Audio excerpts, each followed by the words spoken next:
ನಿಮಗೆ ಅಥವಾ ನಿಮ್ಮ ಮನೆಯಲ್ಲಿ ಯಾರಿಗಾದರೂ ಯಾವಾಗಲೂ ಊಟದಲ್ಲಿ ಕೂದಲು ಸಿಕ್ಕರೆ ಈ ಸಮಸ್ಯೆಗಳಿರುವುದು ಖಂಡಿತ. ಸ್ನೇಹಿತರೆ, ಮಿಸ್ ಮಾಡದೆ ಪೂರ್ತಿ ಮಾಹಿತಿ ಕೇಳಿ ನೋಡಿ, ಇಲ್ಲದಿದ್ದರೆ ದಾರಿದ್ರ್ಯವು ಕಟ್ಟಿಟ್ಟ ಬುತ್ತಿ.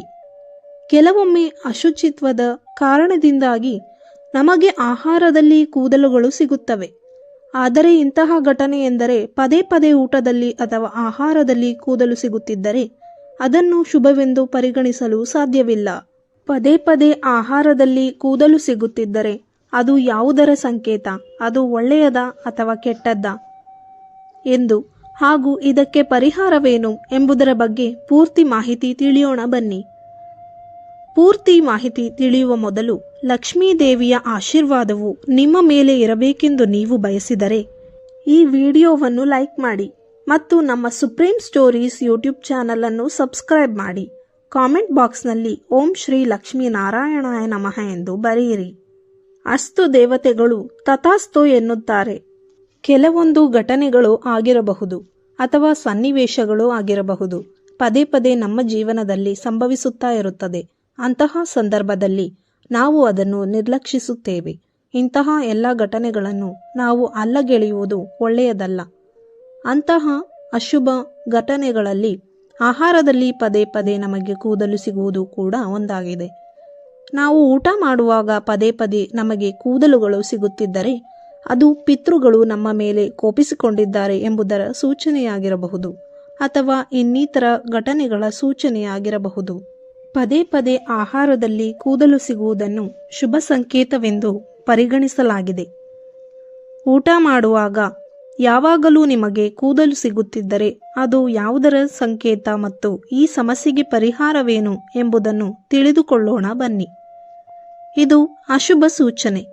ಆಹಾರದಲ್ಲಿ ನಮಗೆ ಕೂದಲು ಸಿಗುವುದು ಸಾಮಾನ್ಯವಾದ ಘಟನೆ. ಆದರೆ ಈ ಘಟನೆ ಪದೇ ಪದೇ ಸಂಭವಿಸಿದರೆ ಅದನ್ನು ಶುಭವೆಂದು ಪರಿಗಣಿಸಲು ಸಾಧ್ಯವಿಲ್ಲ. ಇದು ಅಶುಭದ ಸಂಕೇತವೆಂದು ಪರಿಗಣಿಸಲಾಗುತ್ತದೆ. ಶಾಸ್ತ್ರಗಳಲ್ಲಿ ಕೂಡ ಇದರ ಬಗ್ಗೆ ಹೇಳಲಾಗಿದ್ದು, ಕೂದಲು ಬಿದ್ದಿರುವ ಆಹಾರವನ್ನು ಸೇವಿಸಬಾರದು ಎಂದು ಉಲ್ಲೇಖಿಸಲಾಗಿದೆ. ಕೆಲವೊಮ್ಮೆ ನಾವು ಕೂದಲನ್ನು ಒರೆಸಿಕೊಳ್ಳುವಾಗ, ತೊಳೆದುಕೊಳ್ಳುವಾಗ ಅಥವಾ ಇನ್ಯಾವುದೋ ಕೂದಲಿಗೆ ಸಂಬಂಧಿಸಿದ ಕೆಲಸಗಳನ್ನು ಮಾಡುವಾಗ ಕೂದಲು ಉದುರುವುದು ಹಾಗೂ ನಮಗೆ ಆಹಾರದಲ್ಲಿ ಸಿಗುವುದು ಸಾಮಾನ್ಯ. ಅದೇ ಈ ಘಟನೆ ಪದೇ ಪದೇ ಸಂಭವಿಸಿದರೆ ಅದರ ಬಗ್ಗೆ ಜಾಗರೂಕರಾಗಿ ಇರಬೇಕು ಎಂದು ಶಾಸ್ತ್ರವು ಹೇಳುತ್ತದೆ. ಒಂದು ವೇಳೆ ಈ ಎಲ್ಲ ಮುನ್ನೆಚ್ಚರಿಕೆಗಳನ್ನು ತೆಗೆದುಕೊಂಡ ನಂತರ ನಿಮಗೆ ಊಟದಲ್ಲಿ ಪದೇ ಪದೇ ಕೂದಲುಗಳು ಸಿಗುತ್ತಿದ್ದರೆ ಶಾಸ್ತ್ರದಲ್ಲಿ ನಂಬಿಕೆಯಲ್ಲಿ ಅದರದ್ದೇ ಆದ ಅರ್ಥವಿದೆ. ಊಟದಲ್ಲಿ ಯಾವಾಗಲೂ ಕೂದಲು ಸಿಗುತ್ತಿದ್ದರೆ ಅದು ನಿಮ್ಮ ಜೀವನದಲ್ಲಿ ನಕಾರಾತ್ಮಕ ಶಕ್ತಿಗಳು ತಾಂಡವವಾಡುತ್ತಿದೆ ಎಂಬುದರ ಸಂಕೇತವೂ ಆಗಿರಬಹುದು. ಇದು ಲಕ್ಷ್ಮೀ ದೇವಿಯು ನಿಮ್ಮ ಮನೆಯನ್ನು ತೊರೆದು ಹೋಗುವ ಸೂಚನೆಯೂ ಆಗಿರಬಹುದು. ಪಿತೃದೋಷದ ಸಂಕೇತ. ಊಟ ಮಾಡುವಾಗ ಪದೇ ಪದೇ ಕೂದಲು ಸಿಕ್ಕರೆ ಅದು ಪಿತೃದೋಷದ ಸಂಕೇತವೂ ಆಗಿರಬಹುದು. ಪಿತೃಗಳು ನಿಮ್ಮ ಮೇಲೆ ಅಸಮಾಧಾನಗೊಂಡಿದ್ದಾರೆ ಅಥವಾ ನಿಮ್ಮ ಕೆಲಸಗಳಿಂದಾಗಿ ಪಿತೃಗಳು ನಿಮ್ಮ ಮೇಲೆ ಕೋಪಿಸಿಕೊಂಡಿದ್ದಾರೆ. ಅಂತಹ ಸಂದರ್ಭದಲ್ಲಿ ಅವರು ಈ ಮೂಲಕ ವ್ಯಕ್ತಪಡಿಸಿರುತ್ತಾರೆ. ಅದರಲ್ಲೂ ಪಿತೃಪಕ್ಷದ ಸಮಯದಲ್ಲಿ ಈ ಘಟನೆಯು ಸಂಭವಿಸಿದರೆ ಅದು ಖಂಡಿತವಾಗಿಯೂ ಪಿತೃದೋಷವಾಗಿರುತ್ತದೆ. ಆ ಸಮಯದಲ್ಲಿ ನೀವು ಪಿತೃದೋಷದ ನಿವಾರಣೆಗೆ ಪಂಡಿತರ ಸಲಹೆಯನ್ನು ತೆಗೆದುಕೊಳ್ಳಬೇಕು ಹಾಗೂ ಪಿತೃದೋಷದಿಂದ ಮುಕ್ತಿಗೊಳಿಸುವಂತಹ ಒಳ್ಳೆಯ ಕೆಲಸಗಳನ್ನು ಮಾಡಬೇಕು. ತಾಂತ್ರಿಕ ಶಕ್ತಿಗಳ ಸೂಚನೆ. ಆಹಾರದಲ್ಲಿ ಪದೇ ಪದೇ, ಅದರಲ್ಲೂ ನಿಮ್ಮಲ್ಲಿ ಅನುಮಾನವನ್ನು ಮೂಡಿಸುವಷ್ಟು ಕೂದಲು ನಿಮಗೆ ಸಿಗುತ್ತಿದ್ದರೆ ಅದನ್ನು ಕಡೆಗಣಿಸುವುದು ಒಳ್ಳೆಯದಲ್ಲ. ಇದು ನಿಮ್ಮ ಮೇಲೆ ಯಾರೋ ಮಾಟ ಮಂತ್ರ ಮತ್ತು ವಾಮಾಚಾರ ಮಾಡಿರುವ ಸೂಚನೆಯಾಗಿರಬಹುದು. ಯಾರೋ ನಿಮ್ಮ ಮೇಲೆ ವಾಮಾಚಾರ ಮಾಡಿದಾಗ ಮಾತ್ರ ಇಂತಹ ಘಟನೆಗಳು ಅತಿಯಾಗಿ ಎದುರಾಗುತ್ತವೆ. ತಾಂತ್ರಿಕ ಶಕ್ತಿಗಳು ನಿಮ್ಮ ಮೇಲೆ ಪ್ರಭಾವವನ್ನು ಉಂಟುಮಾಡುವ ಸಮಯದಲ್ಲಿ ಇಂತಹ ಘಟನೆಗಳು ನಡೆಯುವುದು ಸಹಜ. ರಾಹು ದೋಷದ ಪ್ರಭಾವ. ಕೆಲವು ಜ್ಯೋತಿಷ್ಯ ಶಾಸ್ತ್ರ ತಜ್ಞರು ಊಟದಲ್ಲಿ ಕೂದಲು ಸಿಗುವುದನ್ನು ರಾಹು ದೋಷದ ಪ್ರಭಾವಕ್ಕೆ ಸಂಬಂಧಿಸಿದಂತೆ ಇದು ಜೀವನದಲ್ಲಿ ಅಶುಭ, ರಾಹುವಿನ ಪ್ರಭಾವ ಹೆಚ್ಚಾಗುತ್ತಿದೆ ಎಂಬುದನ್ನು ಸೂಚಿಸುತ್ತದೆ. ಅಶುಭದ ಸೂಚನೆ. ಸಾಮಾನ್ಯವಾಗಿ ಆಹಾರದಲ್ಲಿ ಕೂದಲು ಸಿಗುವುದನ್ನು ಅಶುಭ ಎಂದು ಪರಿಗಣಿಸಲಾಗುತ್ತದೆ. ಅಂತಹ ಆಹಾರವನ್ನು ಸೇವಿಸಬಾರದು ಎಂದು ಹೇಳಲಾಗುತ್ತದೆ. ಏಕೆಂದರೆ ಆರೋಗ್ಯಕ್ಕೆ ಕೆಟ್ಟ ಪರಿಣಾಮ ಬೀರಬಹುದು ಎಂಬ ನಂಬಿಕೆ ಇದೆ. ಕೆಲವು ಆಧುನಿಕ ಜ್ಯೋತಿಷ್ಯ ತಜ್ಞರು ಇದಕ್ಕೆ ವಿಭಿನ್ನ ವ್ಯಾಖ್ಯಾನ ನೀಡುತ್ತಾರೆ. ಕೂದಲು ಶುಕ್ರ ಗ್ರಹದ ಭಾಗವಾಗಿದೆ ಮತ್ತು ಶುಕ್ರನು ಪ್ರೀತಿ, ಹಣ, ಸೌಂದರ್ಯ ಮತ್ತು ಕಲೆಗೆ ಸಂಬಂಧಿಸಿದೆ. ಹಾಗಾಗಿ ಊಟದಲ್ಲಿ ಕೂದಲು ಸಿಕ್ಕಿದರೆ ಮುಂದಿನ ಕೆಲವು ದಿನಗಳಲ್ಲಿ ಶುಭ ಸುದ್ದಿ ಸಿಗುವ ಅಥವಾ ಒಳ್ಳೆಯ ಘಟನೆ ನಡೆಯುವ ಸಾಧ್ಯತೆ ಇದೆ ಎಂದು ಕೆಲವರು ಹೇಳುತ್ತಾರೆ.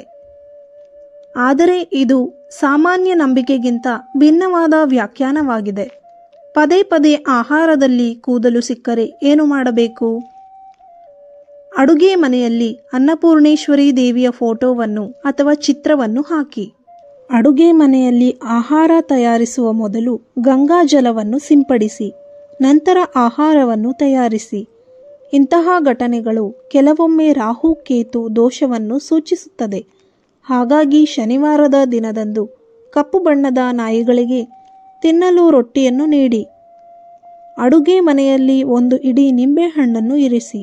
ನಿಂಬೆಹಣ್ಣು ಒಣಗುತ್ತಿದ್ದರೆ ಅಥವಾ ಹಾಳಾಗಿದ್ದರೆ ಅದನ್ನು ಬದಲಾಯಿಸಿ. ನಾವು ತಿನ್ನುವ ಆಹಾರದಲ್ಲಿ ಕೂದಲು ಸಿಕ್ಕರೆ ಅಂತಹ ಆಹಾರವನ್ನು ಸೇವಿಸಬಾರದು. ಒಟ್ಟಾರೆಯಾಗಿ ಜ್ಯೋತಿಷ್ಯ ಶಾಸ್ತ್ರದ ಪ್ರಕಾರ ಊಟದಲ್ಲಿ ಕೂದಲು ಸಿಗುವುದು ಸಾಮಾನ್ಯವಾಗಿ ಪಿತೃದೋಷ, ರಾಹು ದೋಷದ ಸಂಕೇತವೆಂದು ಪರಿಗಣಿಸಲಾಗಿದೆ. ಆದರೆ ಇದು ಕೇವಲ ನಂಬಿಕೆಯಾಗಿದ್ದು ವೈಜ್ಞಾನಿಕವಾಗಿ ಇದಕ್ಕೆ ಯಾವುದೇ ಆಧಾರವಿಲ್ಲ. ನೈರ್ಮಲ್ಯದ ದೃಷ್ಟಿಯಿಂದ ಊಟದಲ್ಲಿ ಕೂದಲು ಸಿಕ್ಕರೆ ಅದನ್ನು ತೆಗೆದುಹಾಕುವುದು ಅಥವಾ ಆಹಾರವನ್ನು ಬದಲಾಯಿಸುವುದು ಉತ್ತಮ. ನಿಮ್ಮ ಊಟದಲ್ಲಿ ಪದೇ ಪದೇ ಕೂದಲು ಸಿಗುತ್ತಿದೆಯೇ? ಹಾಗಿದ್ದರೆ ಜ್ಯೋತಿಷ್ಯ ಶಾಸ್ತ್ರದ ಪ್ರಕಾರ ಯಾವುದಾದರೂ ದೋಷವಿದೆ ಎಂಬುದನ್ನು ಖಚಿತಪಡಿಸಿಕೊಳ್ಳಿ. ಇದಕ್ಕೆ ನೀವು ಜ್ಯೋತಿಷ್ಯ ತಜ್ಞರನ್ನು ಸಂಪರ್ಕಿಸಬಹುದು. ಈ ವಿಧಾನಗಳು ಖಂಡಿತವಾಗಿಯೂ ನಂಬಿಕೆಗೆ ಸಂಬಂಧಪಟ್ಟ ವಿಚಾರ. ಇದೆಲ್ಲವೂ ಸಾಂಪ್ರದಾಯಿಕ ನಂಬಿಕೆಗಳಾಗಿದ್ದು ಇವುಗಳ ವೈಜ್ಞಾನಿಕ ಸಾಬೀತು ಇಲ್ಲ. ಆದರೂ ಮಾನಸಿಕವಾಗಿ ನೆಮ್ಮದಿಯನ್ನು ಪಡೆಯಲು ಇಂತಹ ಪರಿಹಾರಗಳನ್ನು ಜನರು ಅನುಸರಿಸುತ್ತಾರೆ. ಈ ಮಾಹಿತಿಯು ನಿಮಗೆ ಇಷ್ಟವಾಗಿದ್ದಲ್ಲಿ ತಪ್ಪದೇ ಇನ್ನೂ 10 ಜನರಿಗೆ ಶೇರ್ ಮಾಡಿ ಹಾಗೂ ನಮ್ಮ ಯೂಟ್ಯೂಬ್ ಚಾನಲನ್ನು ಸಬ್ಸ್ಕ್ರೈಬ್ ಮಾಡಿ. ದೇವರು ಎಲ್ಲರಿಗೂ ಒಳ್ಳೆಯದನ್ನು ಮಾಡಲಿ. ಕೊನೆವರೆಗೂ ಕೇಳಿದ್ದಕ್ಕಾಗಿ ಧನ್ಯವಾದಗಳು.